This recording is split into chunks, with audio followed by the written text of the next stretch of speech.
Welcome back to TSM versus Immortals. As you're watching the games today, make sure to jump on Twitter and share your answers to our question of the day. Which team has made the best offseason roster change and why? Make sure to use the hashtag NALCS, and we'll check in with your answers after the show during the NALCS tonight. Now, Xmithy also makes a good case for this if you obviously are going to be tweeting in, but he is in our game today, so let's talk about Xmithy. Yeah, I mean, he had a really good game up until the kicking a taunting Galio into 3 members of your teams. He did get them off to a very good start, though, and it was part of the reason why we saw Pobelter have such a good game as well. Pobelter, by the way, 13 KDA on that Ari, 30% kill participation, and 447 damage per minute, so definitely a strong performance from him. We talked about the other components of playmaking in that team now that really brought it together.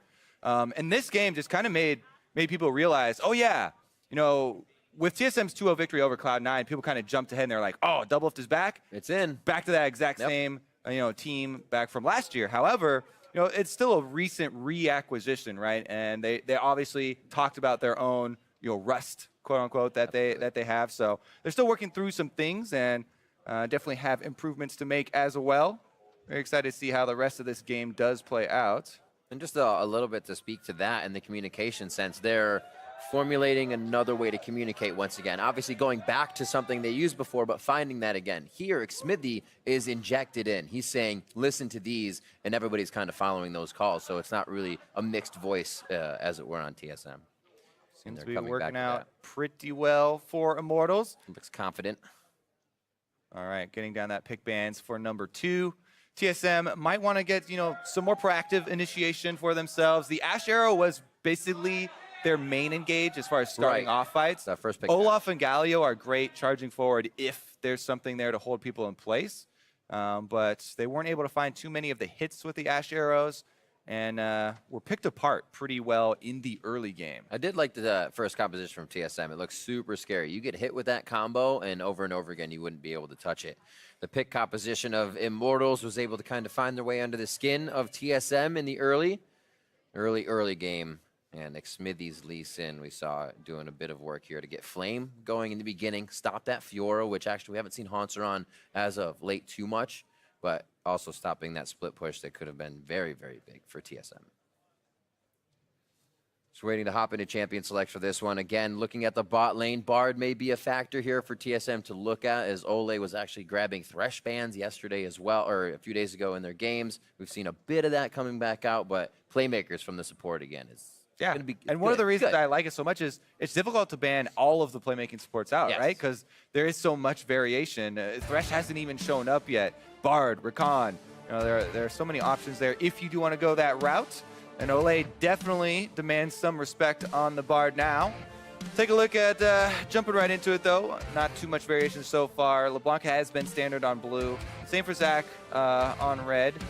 Pretty much all the ones that we expected in game number 1 ended up coming through. I don't expect a huge change. They are at least going to take out that Shen, which definitely proved very effective for Immortals in snowballing their lead.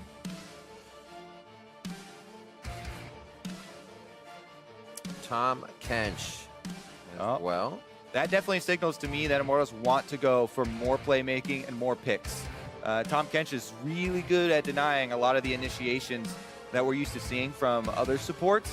And Biofrost had a very good Tom Kench game versus Cloud9 in number 2 of their series. So good ban there from Immortals, targeting Bio, targeting that bottom lane, and safety.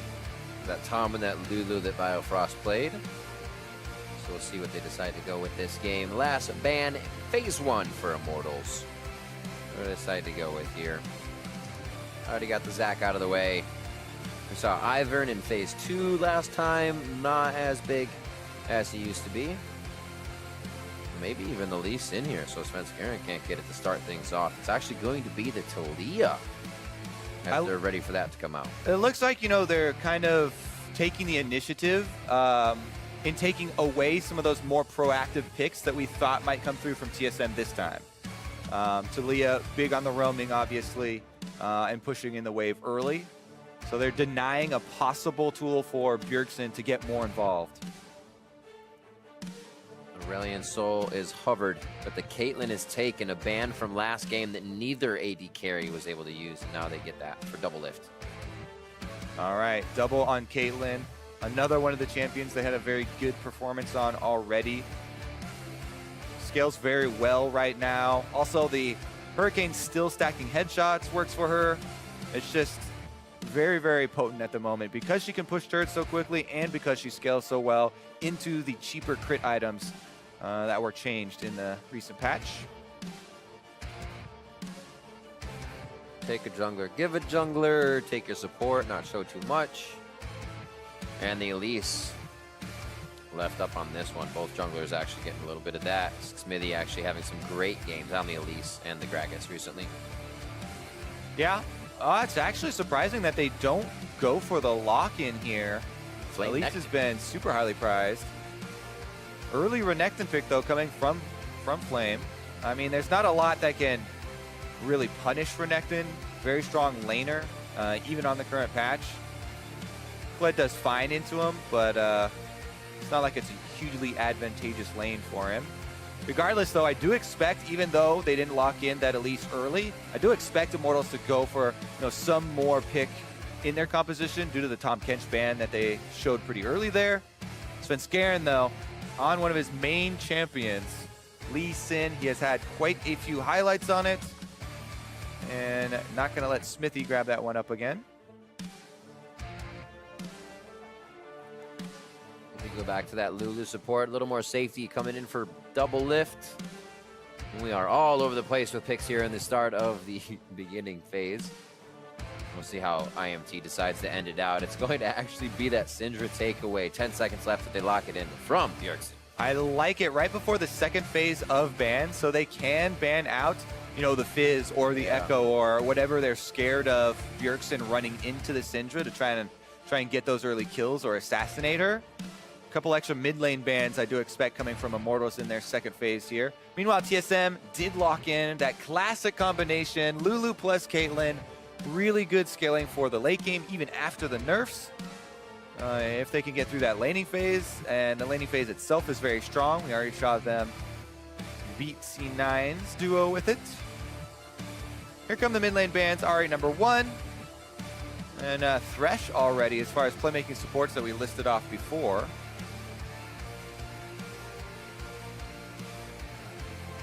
Interested to see. So they do go with the Fizz, really targeting Bjergsen here. 4, if you count the Syndra takeaway against Bjergsen this game from the red side of Immortals. Yeah, no surprise there. Want to take out the stronger of the assassins here in mid lane. Echo is still an option that you can run into the Syndra. We haven't seen a tremendous amount of it from Bjergsen, but he definitely does play it. Plays it fairly well. So it's still an option on the table for them. They could also just go for control mage matching, since they do have, good late game team fighting already with the Caitlyn, backed up by the Lulu. Have the Vlad down the list for him, if anything. It really gets tight. Cody Sun with 10 seconds left here. The one pick before we see how TSM finalizes their composition. And they take away the next shield in that composition, Karma, for Immortals. Denying the double shields here to try and protect Caitlyn. Karma or Lulu could go mid technically, but especially after the nerfs, I think Lulu's pretty much a support. So mostly, yeah, good takeaway there from Bjergsen. And you're talking about the number of mid lane focus bans. Why not? Doesn't matter, I guess. He could go right back to it. This is still flexible until their second pick, which doesn't really matter because I don't get anything in between. I'm intrigued for 20 seconds. What could happen? See what they stick Hanser on here, or if he's going to be the one in the top side versus Renekton. The Galio versus Renekton, he just kind of tries to wave clear. Not going to be the case, though, and he'll run the Rumble. This one is definitely going to attract some jungler attention. Rumble versus Renekton, that one can swing pretty heavily. If Renekton gets early kills and can get to an early Hex Drinker, that gets very difficult for Rumble to actually stay in lane against, and then he has to look for more team fights with his Equalizer. But Svenskeren is on that Lee Sin, so a lot of early playmaking possible. Back to the Gragas after seeing what kind of composition they'll be working with. It was an Elise hover in the first 1-2 for IMT here, but they decide dispersing the fight, breaking it up as TSM is going to be diving in would be a little bit better. 40 seconds on the clock for the coaches to discuss what will be happening with these compositions. Obviously, the players know, but an extra bit of advice is always nice. It really is. And as much as people sometimes make fun of the coaches, some of the biggest differences have been when the team goes into the game with that clear game plan as far as your early jungle route, which lane is going to push, who's going to help you with your invade. Right. Those things can really determine the early game. If X happens, do this just for the first few routes to get the game going, and then it's up to the shot callers, being Smithy on one side, Bjergsen and Doublelift on the other. Obviously, as Bjergsen said, it's always good to have a voice from everybody on the team if they can give it. Everybody at that caliber of play, because information is good. Vision is power, information is power. It's all power. You gotta be powerful, Kobe. Power overwhelming. Hashtag TSM win, hashtag Immortals win. We are heading into game number 2, and Immortals looking confident for the game 1 win. Yeah, let's see if this will be the classic TSM turnaround, or if Immortals can get an upset victory here and finish off the series.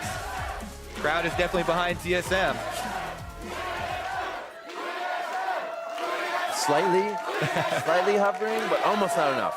See, in the weeks to come, I feel like that chant will get much louder, especially with the result of the game we are about to see. Here we go, TSM versus Immortals. We are on the rift. We have switched sides, and we'll see who can get the W on this one.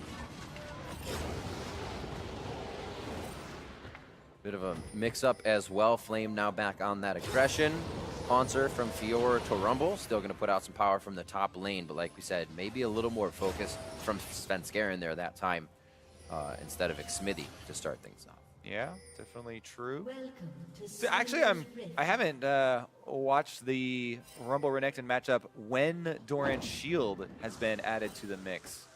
So it might be a little bit less volatile considering all the extra healing that you do get from that. Flame's happy about it. Still definitely tiltable by the junglers, though. And Smithy on one of the classics here for himself, the Gragas. Definitely capable of level 3 plays as well. All right, who's going to make the call for the early Wraith Ward? Smithy's got his defensive one up. But TSM might make the call to run right past it anyways. Doublelift deciding to go Doran's Blade. Get a little more damage with help picks as well. Yeah, I feel like Caitlyn is the AD carry still that will not build shield. Everyone else has been converted to shield, but since Caitlyn has that extra long range and wants to make the most of it, and her harassment with those autos, still sticking to the old blade. Shield definitely does help out Cody's son and all other AD carries that are non-Caitlyn players. Ooh, that's nice. And a few extra hits on the outer one. Good guy, Pobelter. That's that historical teamwork from these two. That's what you're looking for. The old CLG members back together again. Getting it down to a T as they help each other out with cams. Already the back and forth, the support wars going on. A few autos from Doublelift's range are able to find Cody's son. Ooh, Biofrost gets the dodge though. We can call each other out on skill shots here. Ole now has control of the brush though. Get it, it's like a cafeteria fight, throwing food at each other. It's funny also to watch just because both of them, oh, he misses the mantra Q! That's the big one! You see how much aggression they take just off of that. Yeah. You also do aim for minions though, by the way, to help with that push for the level 2s. I mean, it's actually funny too to count if they can actually wait so long before damaging that their Spell Thief gets to max stacks and they lose out. Doublelift here actually goes to kill the Blast Cone, but Smithy's there! Doublelift on to 200 HP. The heal is there, uses it back to 100 now. A few more shots. One left from Cody's son. First blood onto Doublelift, and Biofrost running for his life. So one of the most common things we see is duo lanes that get the push move up to kill that Blast Cone, but it was so late. Smithy that was already there and jumps on the situation. Doublelift goes down for first blood, getting Cody's son off to a great start. Lots of summoners blown down there, but mid lane is the next focus. Bjergsen hovering top side. Smithy chooses to route inward so he doesn't find jungle, but he may do so already, seeing that his top side is taken. Bjergsen could follow him in for this kill. Xmithie got himself into a pretty scary situation, but has that body slam over the wall. Yeah, I like it there. Svenskeren tries to block off the wall standing in front of Xmithie, so if you try to body slam over, it would just get knocked up. Here's another look at that blast cone kill. Perfect timing there for Xmithie, and he does not hesitate. Lands the flash there. If Doublelift was going to get away, he would have had to flash super early to deny that body slam flash, which, you know, maybe you could say was necessary. The Ignite 2 on Cody-san in lane. Biofrost was 1v1ing, so kill pressure lost as well there for Biofrost in this trade. Scryer's Bloom from Ole as he returns to lane. Bjergsen teleports back in. Should have that back up before anything too crazy happens on the map. And Immortals start things off pretty hot once again with the help of Xmithie. Yeah. Despite that first blood, though, gold is still very close. Yep. Up on the top side, Hauntzer's got a very sizable lead for himself this early in the game. In the Rumble matchup, let me check on how many extra minions are there. Actually aren't too many extra ones for Flame to pick up here and even up those numbers.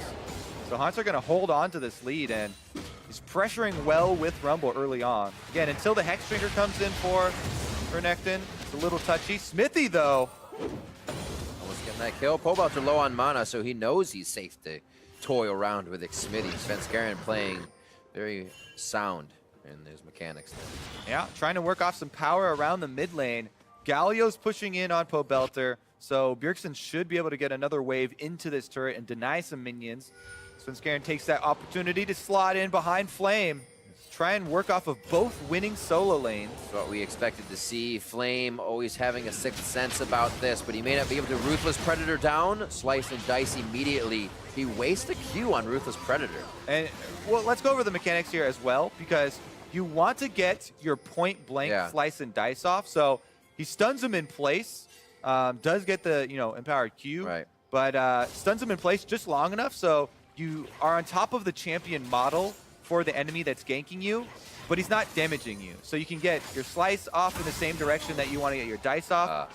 As long as your champion models are touching, you get both charges there, and Flame is able to save his flash.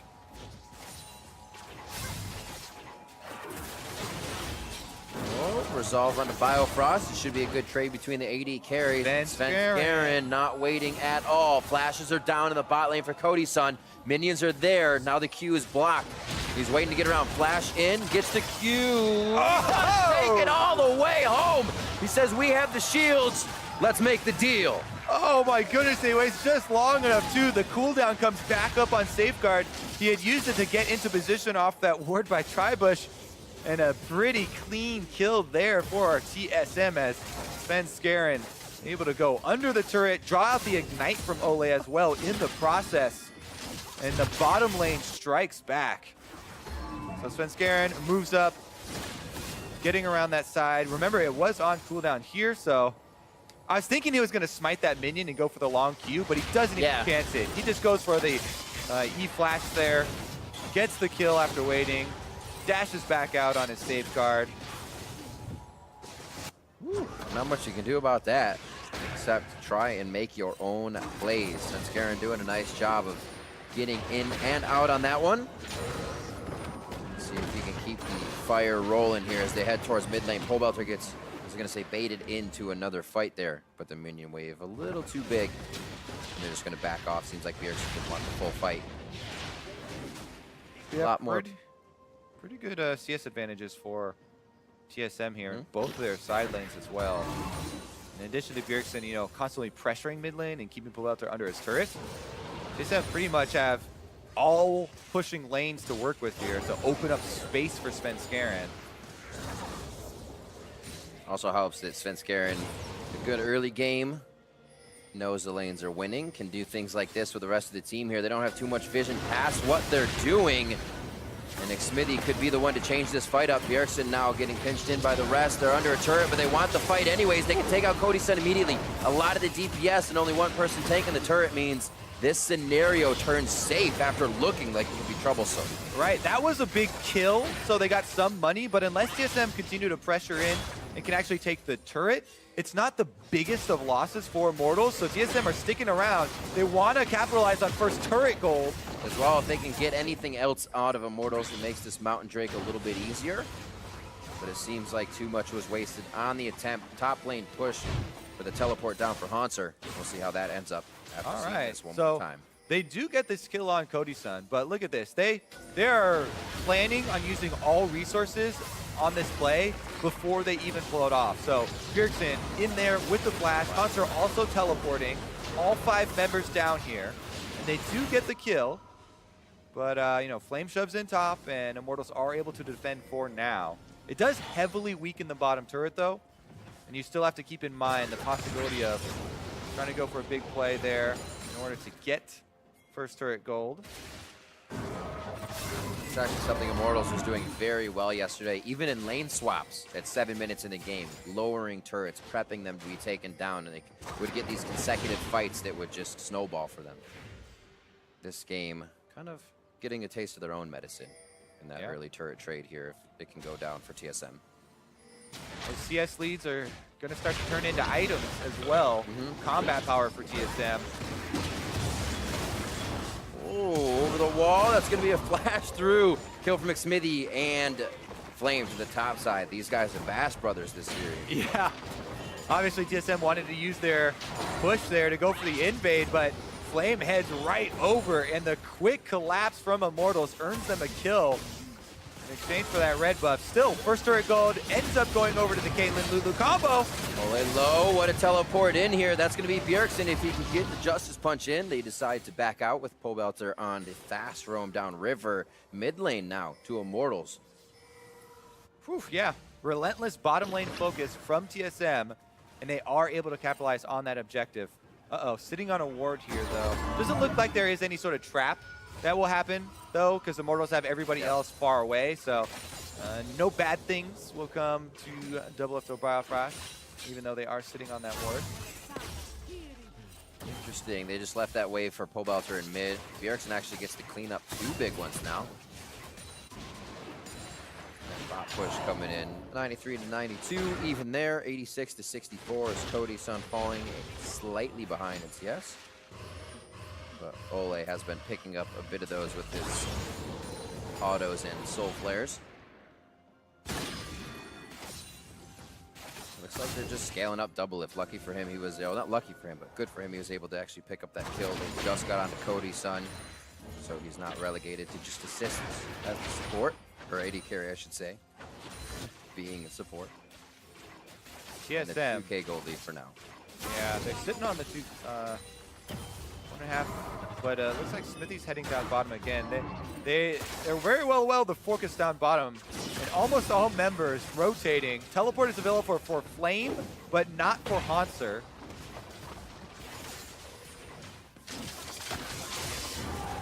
Smithy's headed around back. Will they pull the trigger? Pobelter's actually playing guard between Biofrost and Bjergsen right now. They have just traded spots, so TSM has the way to get down. They have to be careful on the side of Immortals now. Yeah, every time Bjergsen goes out of vision, he could go to the bottom side. So Smithy out of position. They could be able to kill Svenskeren very fast. Bjergsen's with the hero's entrance is able now to get Cody-san. Remember, just got that flash back. He's got to use the summoners to get out, and TSM is trying to huddle for safety under the turret. Flame trying to choose a target. First one is going to be Biofrost. Biofrost goes down to the hands of Pobelter, and Flame is chasing the team out. Scatter the weak onto Svenskeren as they take him down, and even without the fast collapse of Pobelter, a great fight from Immortals. So Hanser's teleport had come off of cooldown during that delay, but TSM made the call as a team to keep Hanser pushing. And in the end, they are going to trade turret here over as far as the objective, but the extra kills going over to Immortals get them right back into this game. Hanser does stick around, and they will end up getting that turret, but Immortals are pretty happy about the way that one turned out, considering. Kills basically around the board. Ole sticking with the assists, so everybody's going to be able to hit some nice item spikes coming up here towards this 15-minute mark on the game, and gold is completely even. Now what you have to do is look forward as well and remember that there is that teleport discrepancy for the next play. Yep. All right, so here we think that there's going to be a huge collapse on the Smithy with the Galio, and Bjergsen does come in, but the focus immediately turns on Sven Skaren, and it's a lot of damage. Cody's son does have to end up burning his flash, but again, that teleport looks like it's not on cooldown from the team fight UI here, but that thing is moving very quickly, so not sure which one we can trust. In the end, Flame and Immortals do pick up the extra kills. It went from about a quarter to done very quickly there. Gonna have to call in. Seeing the Zanya's coming up now for Haunter, waiting for a big equalizer to actually turn one of these fights around. TSM has kept the lanes spread so far until we just saw that kind of foray in the bot lane. Sven Bjergsen holding mid, double lift trying to farm up and get a lead as the 80 carry. Infinity had finished for him against Blade of the Rune King as we start to see these core items come out. Flame with a good push on top. That will just crash into the turret. We'll see if he has any extra time to work around the map.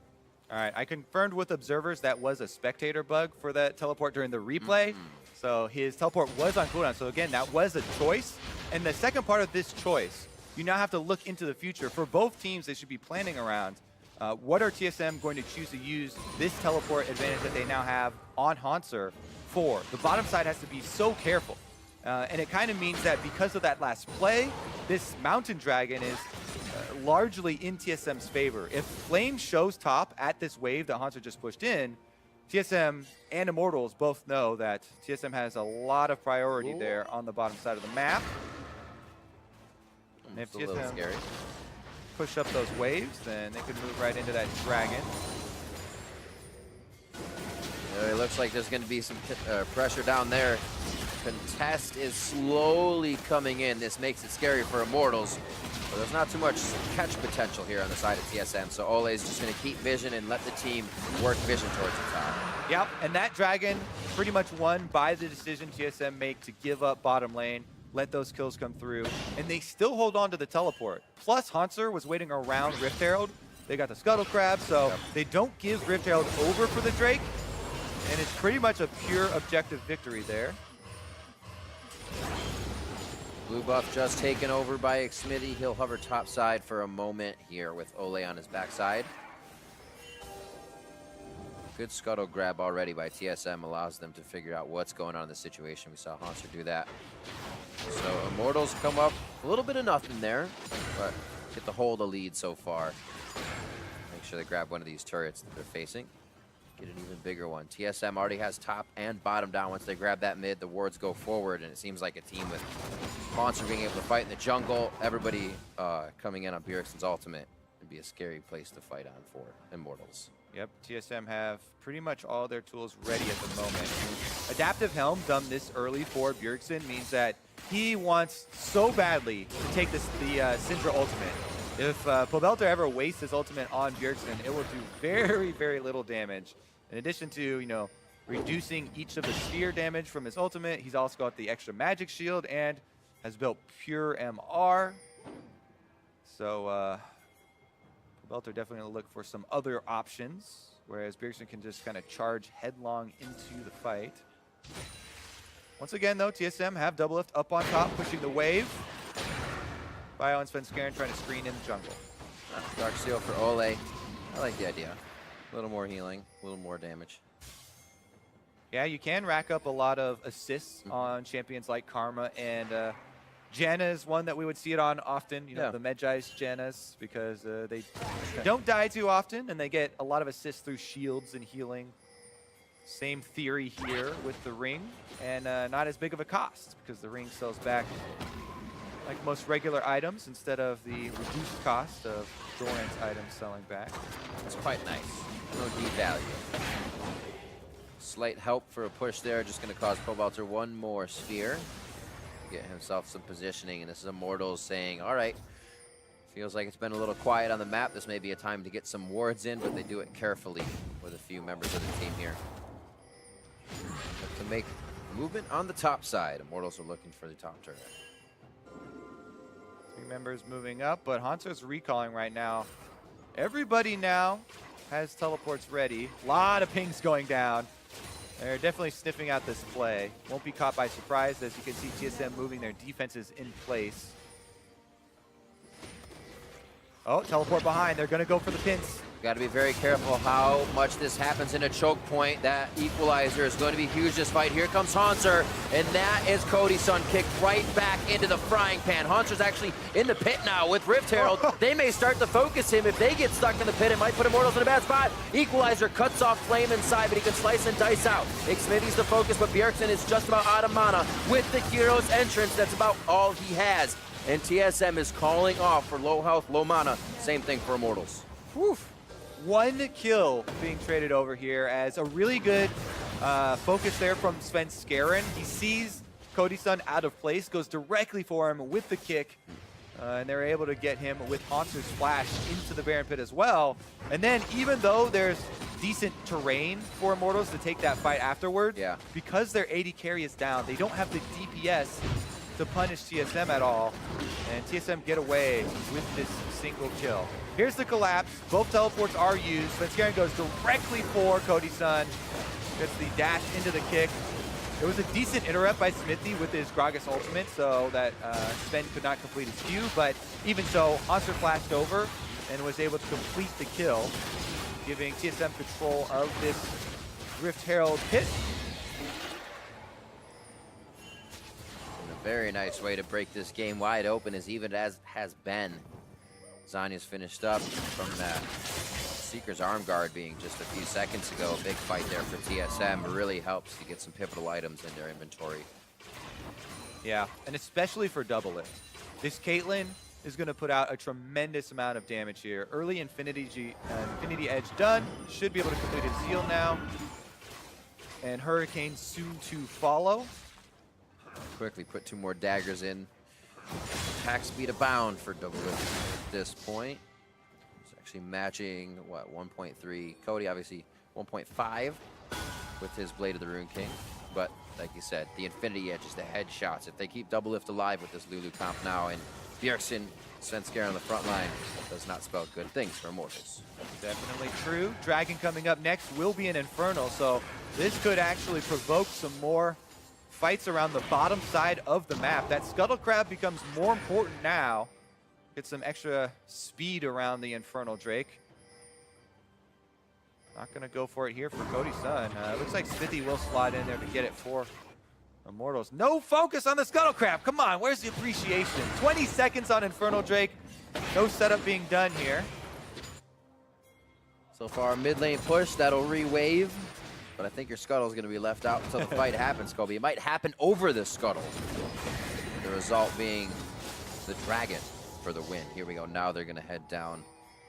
Maybe they're just afraid of it. You're going to have to take it with more members, Kobe. It is dangerous. But I want to set up this play because this is something we're looking for. Rift Herald was spawned topside by TSM, so they're trying to draw focus of Immortals away. But because they were so far away and no vision, Immortals just move in and take the Drake. So there is a Rift Herald that TSM left up on the top side that's going to pressure that turret. But Infernal Drake is a big prize that Immortals got. TSM are trading it for multiple turret pressure, though. Will they be able to get up and defend their Herald? Doesn't look like it. Yeah, coming around behind him. Smithy wants to pause this fight. They know that equalizer may be far away for now, and Svenskeren's low. The entrance for Bjergsen, he can obviously stay in here for a bit, and with his movements, says the team is going to come, but they're going to the top side now, as they have found Flame, and now it's a 4v1 for Bjergsen. Flame's going to push 3 out himself. Hanser's teleport this time not on cooldown. They don't even have the option of getting Hanser to even up the numbers in this fight. So Bjergsen going in, he was tanking with no DPS behind him, and Immortals go for the chase. Oh, it's not going to stop either. Skull Scatter, and there's the piercing arrow from Cody's son, Eagle Eye. Just the last bit of mana, and the blue buff is transferred over as well. Immortals picking up things here and there, and do they now go for Baron? The equalizer can change things here. Some disastrous mid-game shot calling from TSM, and now they're faced with Immortals on the Baron. They do have the equalizer ready, though. He's got Azanias as well. Once they pull off, he's got 2 ways to disengage this. There it is. Throws down the red carpet, and we'll see if Immortals wants this one in or out. So far, they're heading home, and Baron stopped by Haunter and the rest of TSM. Ooh. Yeah, Equalizer comes in big there. Double lift is still up, so there's plenty of damage threat, and Immortals know they have to pull off, but TSM do get 1 kill back for themselves. Look at this collapse. Smithy, again, the playmaker here, goes right in for the team. They don't hesitate, and Bjergsen's tanking, but there's no way they can fight their way out of that 4 versus 5. Haunter pushing on the bottom lane, no teleport available, so Bjergsen, as tanky as he is, 4 versus 1, just not the odds he would like. It's good to see you take that long to go down. Then your team can kind of assess that next fight if you do go in and they're with you. Look but at yeah, this play, it though. does not end. The 1-2 punch. And stun afterwards from Pobelter to set up that snipe. In the end, though, it was just 2 kills, right? They killed Bjergsen, and then they got that 1 snipe on Svenskeren. So TSM running around the map a bit, but it wasn't the biggest reveal that went over to Immortals. The big thing was the Infernal Drake that they got to pick up there beforehand. Back from base, spending all that gold. Hurricane now, or Runans, yep, finished up for double lift, as well as a fast QSS there right after. Keep himself as safe as possible. And that Runans was finished up with Cody's son at the same time, so the AD carries all doing a bit of different DPS in different ways, matching in those item spikes. And again, even gold here. Top turret keeps pushing back towards Immortals. Flames had to respect that. If they can get this mid or top down, Immortals will be in a much better position. Cody's son does have flash, but he's a little bit exposed at the moment. Gonna want to give a little bit more respect to the TSM engage.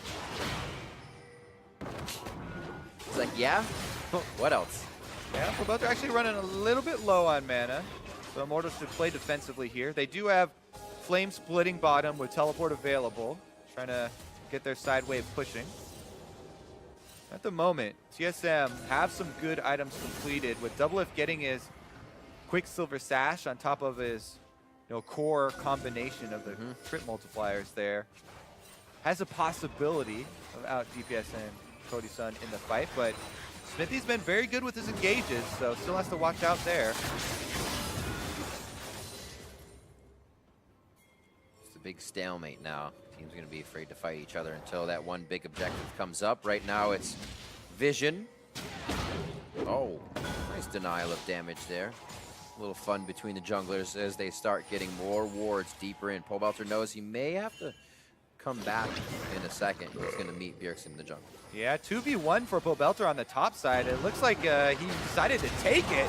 Very, very risky for Pobelter to kick away, but the Q had already hit, so Resonating Strike can't come through. Bjergsen now in a 2v1. The damage is following through, and you remember the Adaptive Helm slows some of it, but there's still enough members of Immortals once again here. As Bjergsen and the team get themselves into a messy fight, Haunter Zanyas is going to allow Doublelift in the fight. He's on the outside. Flame flashes forward, but he gets knocked away from the explosive cast. Doublelift still alive, trying to kite the fight, but he goes down. And Immortals are just on every member of TSM. TSM spread out again, and they just get completely destroyed this time around. There is no DPS up. It's only up to Svenskeren. Yeah. Can he pull off a miracle steal? They can't win the fight, so it's just about... They're not even going to risk it. Not even going in. That will be barren for Immortals. They don't have their wards or trinkets. The sweeper's down. It would cost them even more if these two were to fall. Immortals take a 27-minute Baron. And we'll see the fight again. Oh my goodness. Immortals just coming out to play. Pobelter look dead to rights here. Dodges the Q with his ghost, so the extra damage isn't there. And it buys time for Flame to come in. Even though the Adaptive Helm reduces the ult damage, Flame is doing physical, and he's able to finish up the kill here with the extra Ignite from Olay roaming, and then Smithy once again. Immortals slightly quicker on the rotation to this team fight.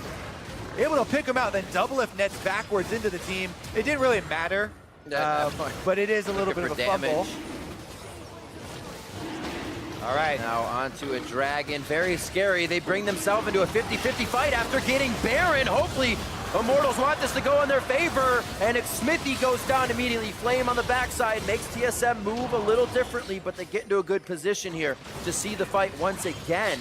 And they do lose a Baroned Up member on the side of Immortals. Yeah, Smithy smites as he's dying, able to secure the second Inferno, which is very big for Immortals. TSM almost able to move in and steal that one, but denied once again. Fight after fight. We're just going to be in replay mode the rest of the game. Let's go. All right, they're charging up for it. Svenskeren moves in. It's pretty much a even contest here. But Smithy, right before he dies, gets it off. The pivotal smite. Feeling comfortable on this Gragas. Feeling comfortable on this Immortal squad recently, and what a showing here the first week. As they continue now with a game over TSM to push down mid. Bjergsen coming through the backside. Here's the teleport in. Remember, his initiation is the Durand taunt. Justice Fist onto Pobelter. He has no way out. Flash not even used because he didn't have time. That is a big kill for TSM. Let's see what they can do with it. Baron buff is still going to empower these minions and impede the press here of TSM as they try and get the turret afterwards, but that is a big amount of the wave clear of Immortals. Cody's son now is going to have to do most of the work on the minions. Baron not speeding up the minions. There goes Sven. Double kick. Looks like Flame could be the next one. Slice out. He does have a bit of that rage, so he can get a good heal back on Cole. Smithy on the right side, but Svenskeren ready to go in with the team, ready to get more, and if they had capitalized there, Baron would have been a waste for Immortals. Yeah, TSM really wanted to prize some more advantages out of that teleport. But as good as that play looked, it was only one kill going over back to their side. Things settled down again the side of Immortals. They're just going to clean up these camps. What a series here from Immortals. Pretty much everybody expecting them to come in here and have a very rough time with the TSM. Bringing double lift back, starting out the split very strong so far. But man, Immortals, so much cleaner. So the thing I mentioned yesterday at the end of the day is, you think with changes and coming into teams that it might alter that first 5 weeks for them, put them in maybe an even 500 position or not allow certain types of wins. But here to see Immortals come and be able to take a game possibly off of TSM, already have their first victory. So TSM saw that Pobelter was on the bottom side, and they really wanted to force that fight, but unable to grab anybody because the flashes are down, and Pobelter is able to roam back up, so that opening closes a bit there for TSM.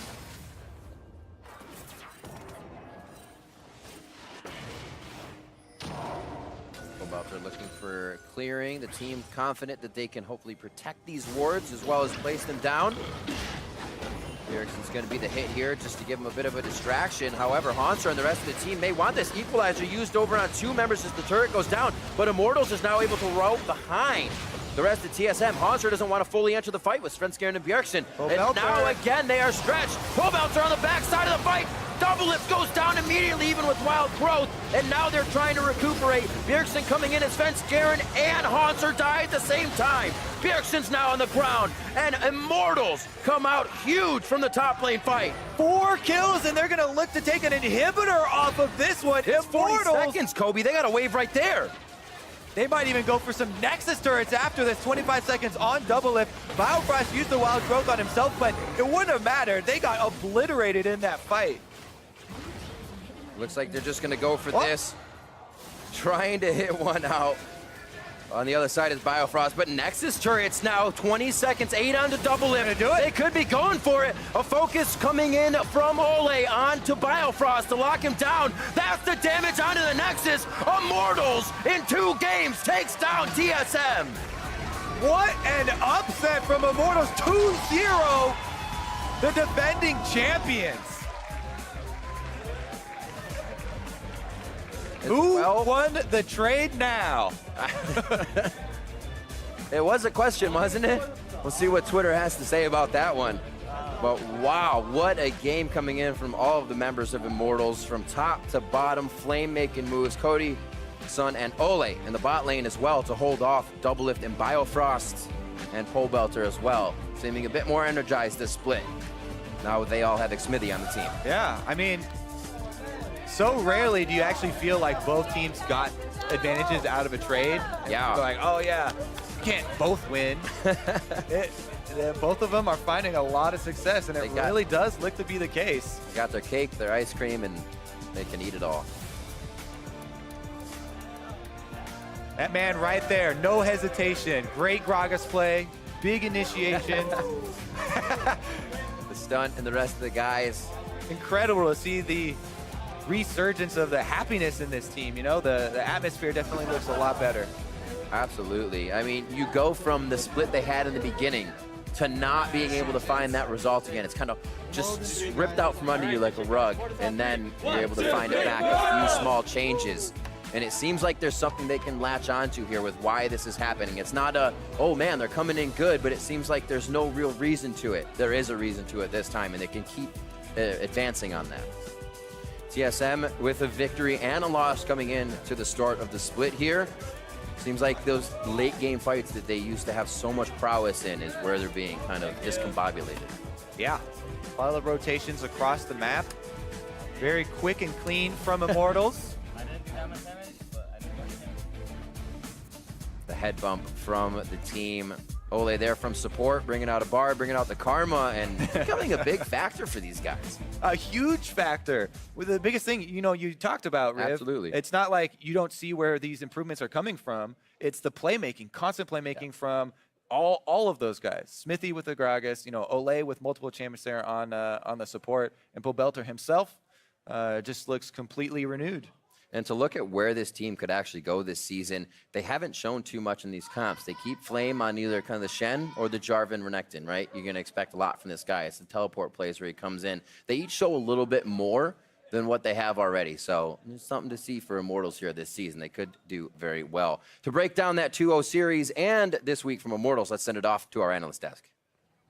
Thank you very much, Riv. Immortals, I mean, hey, at the beginning of the day, you said you were cautiously optimistic for a team like CLG, which started off week 1 here with a 2-0. How you feeling about Immortals? I got some full-blown optimism. No there caution right there. I really like how they look, the way they're winning in particular. Like, you 2-0 TSM in late game situations where you're even or slightly behind sometimes, that's super impressive to me. I think that's the thing, right? It's the way in which they're winning. It's not that, hey, they're just blowing people out of the water with maybe some really impressive plays early, and now, hey, we've got a 10K gold advantage. That means we can't lose. Instead, it's even in this game more specifically, the way it started. Early kills going over to TSM, and yet Immortals is still able to find their way back into it. Yeah, I mean, Smithy gets an early gank in the bot side. TSM responds right away, gets 2 more kills down there with the help of Sven and some early dives. And from there, you think, like, okay, Doublelift's way ahead. They're going to smash bot lane. This is going to be the end of this game, maybe. Yeah, exactly. And then 12:45 into the game, Immortals turning a bot lane fight 3-0. Let's take a look at this one again. I'm just very impressed at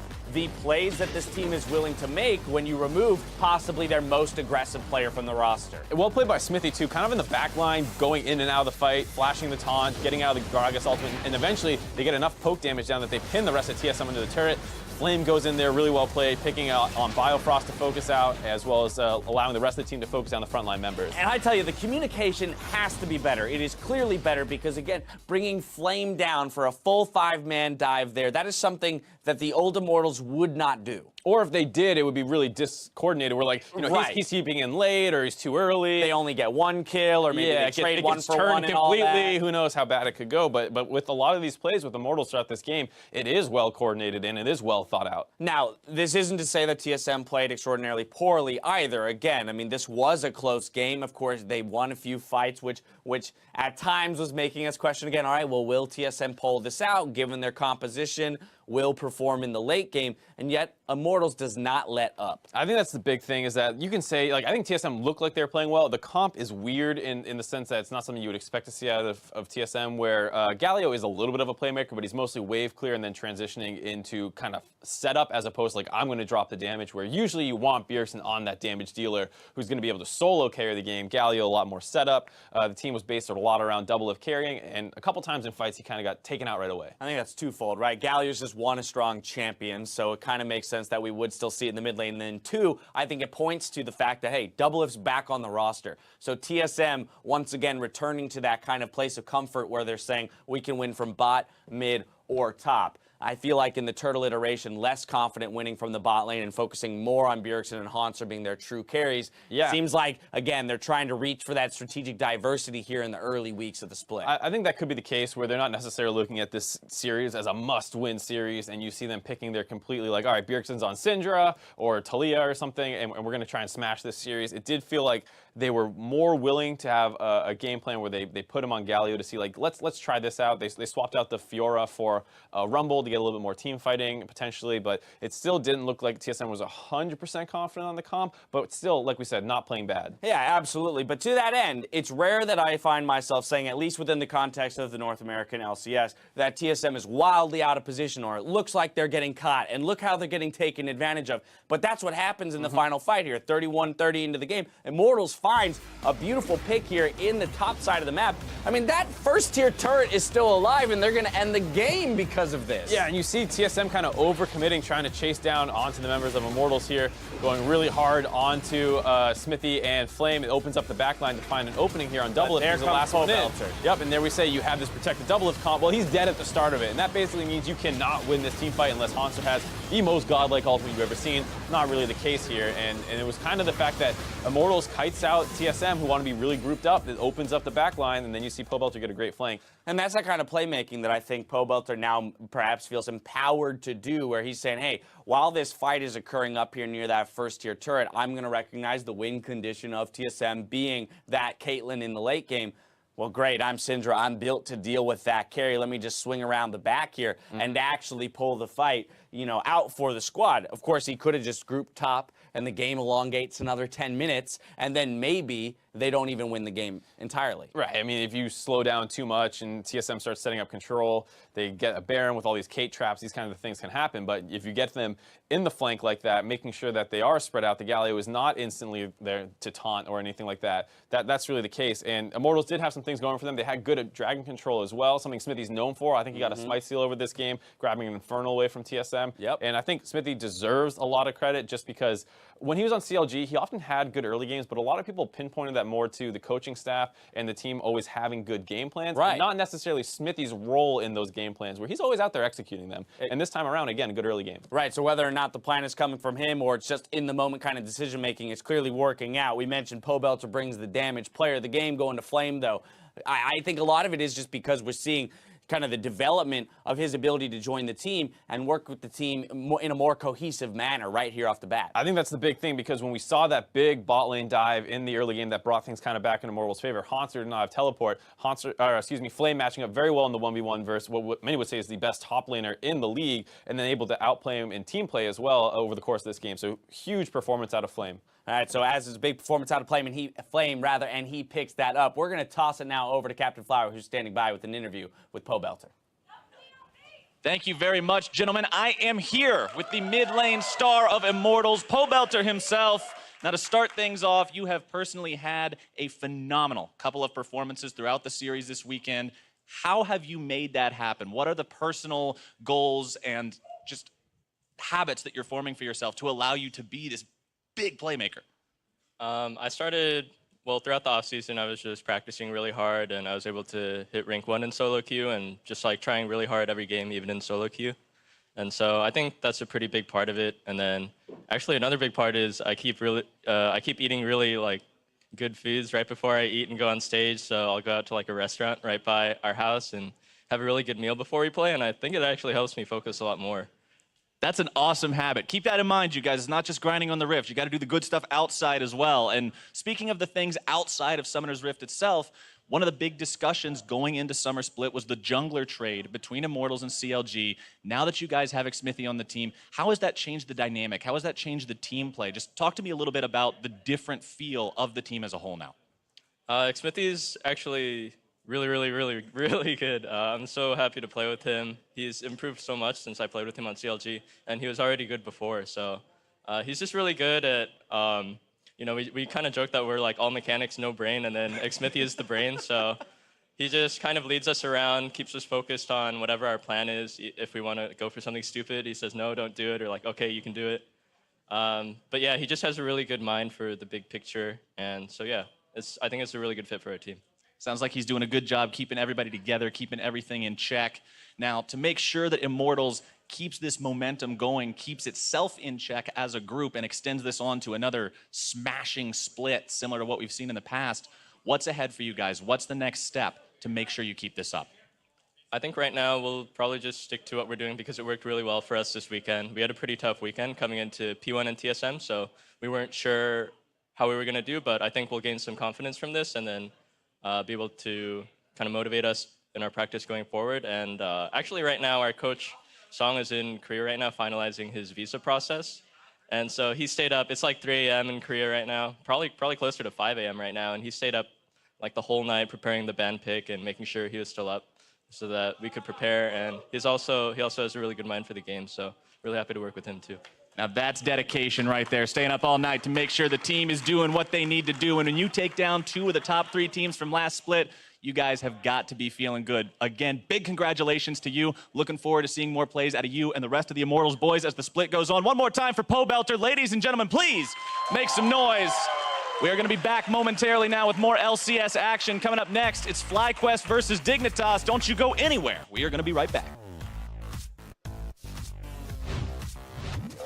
A few more shots. One left from Cody's son. First blood onto double lift, and Biofrost running for his life. TSM is trying to huddle for safety under the turret. Flame trying to choose a target. First one is going to be Biofrost. Biofrost goes down to the hands of Pobelter, and Flame is chasing the team out. Scat of the week on to Svenskeren as they take him down. Okay. I can don't flash. Hey, Caitlyn, can you guys see Caitlyn?